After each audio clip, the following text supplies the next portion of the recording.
America, stop! Egypt, listen! Abai Dam is our blood!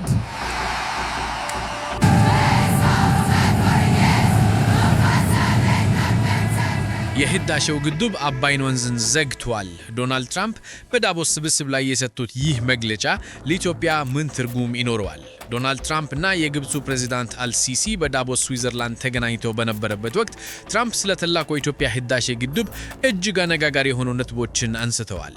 ትራምፕ ግድቡን በዓለም ላይ ካሉ ትልልቅ ግድቦች አንዱና በአፍሪካ ግዙፉ መሆኑን ገልጸውታል። ነገር ግን ግድቡ የአባይን ወንዙን ፍሳት ዘግቷል የሚል አቋም ነው ያሳዩት።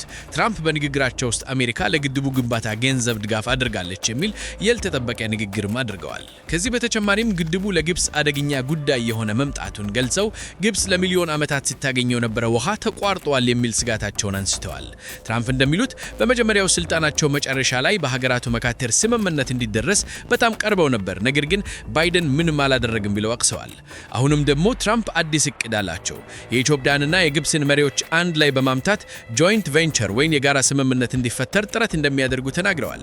የኢትዮጵያ መሪ ጠንካራ ሰው እንደሆኑ የሚረዱ ገልጸው ሁለቱን መሪዎች አቀራርበው ስምምነት ላይ ለማድረስ እንደሚፈልጉም አሳውቀዋል። በተያያዘም በትራምፕ አነሳሽነት የተቋቋመው የሰላም ምክር ቤት ቦርድ ኦፍ ፒስ በጋዛና በመካከለኛው ምስራቅ ሰላም እንዲሰፍን እየሰራ እንደሆነ ገልጸው ግብፅ በዚህ ረገድ ትልቅ ሚና እየተጫወተች እንደሆነ አመስግነዋል። ይህ ለሁላችንም ትልቅ ትርጉም አለው። የህዳሴው ግድብ የኢትዮጵያውያን ደም ስር በመሆኑ አሜሪካን ፖሊሲና የትራምፕ አቋም በሀገራዊ ጥቅማችን ላይ ምን አይነት ተጽዕኖ ሊኖረው የሚችል ሁላችሁም ማወቃችሁ በጣም አስፈላጊ ነው። የትራምፕ ዳግም ወደ ስልጣን መምጣቱ በግድብ ድርድር ላይ ምን ለውጥ ያመጣል ብላችሁ ታስባላችሁ? ሐሳባችሁን በኮሜንት አጋሩን። መረጃውንም ለሌሎች አጋሩ። America, stop! Egypt, listen! Abai Dam is our blood!